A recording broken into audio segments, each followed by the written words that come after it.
Well, the main inspiration to include this class was that we have always wanted a spellcaster with a more complex minion system. So the Hierophant was kind of the perfect choice for us. A second reason was more simple. It's basically that we can only have so many Inquisitors within the game. And the Hierophant was kind of the last remaining choice. So I guess we have saved the best for last. With an action RPG, it's hard not to look at the classics of the genre. And personally, I can't help myself to include my own favorite games when it comes to designing the class. To be honest, I can't really name one specific thing that inspired it all. For example, the aura system is reminiscent of Diablo 2. The altar on the common bridge was inspired by an item in Chaos Bane. So it's kind of all over the place.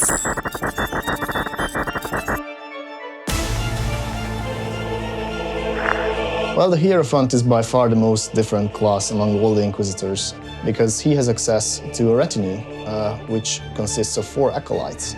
And you have to gear them up, they have their own skill tree, perk slot. So to offset this, we of course added a bunch of supportive spells. You can heal them, command them, you can even blow them up if you want to for your own benefit.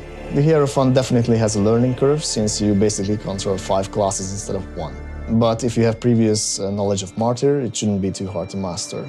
And part of the design process was that we made sure that if you're not the micromanaging type, you don't have to use the orders interface, for example. But of course, if you want to squeeze out every extra benefit from the class, you should utilize every extra feature. The Retinue AI was definitely one of them.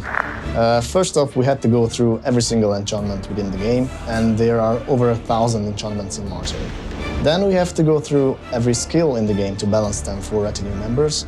And then, of course, we had to rewrite the entire game logic so Retinue members follow and obey your orders. Secondly, it was definitely the equipment, because the Hierophant uses a variety of robes and other equipment, and that requires the use of multi-layered textures.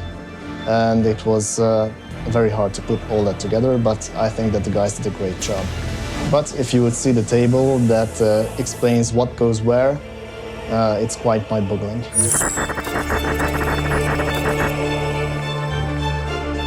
Definitely the Curio's the new belt gear that he can use.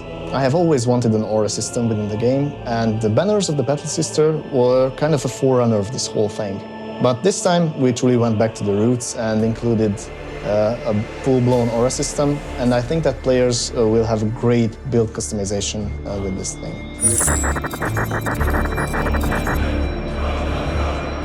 You don't have to summon your Retinue members, you unlock them by simply playing the game and leveling up.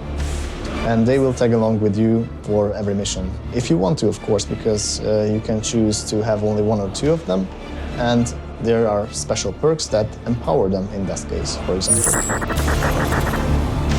Definitely, as is tradition, we have added 2 extra character slots to the DLC, so be sure to use them. Yeah, there will be 12 heroic deeds and 9 new achievements added to the DLC. Well, he definitely doesn't sound too fun-loving, isn't he? If you ask me, he's giving away some serious Clint Eastwood in Gran Torino vibes. But I guess that's what you need from a grizzled Inquisitor like he is. For me, it was the Retinue management interface and their own skill trees. It's a classic case of I love it when a plan comes together. Because at the beginning, I had no idea if, giving Retinue members their own skill trees, perk slots, and equipment would synergize well. But thankfully it did, and I got some great help along the way from the team, and in the end it turned out to be great. Well, I think that we have made a class that does a very interesting twist on existing Martyr gameplay, and it has a lot of depth. So I really hope that you guys will enjoy it. And I must say that I'm super proud of the team. It was quite smooth sailing all along, to be honest. Everyone had great ideas, and it was a really fun development process. Yeah, we are.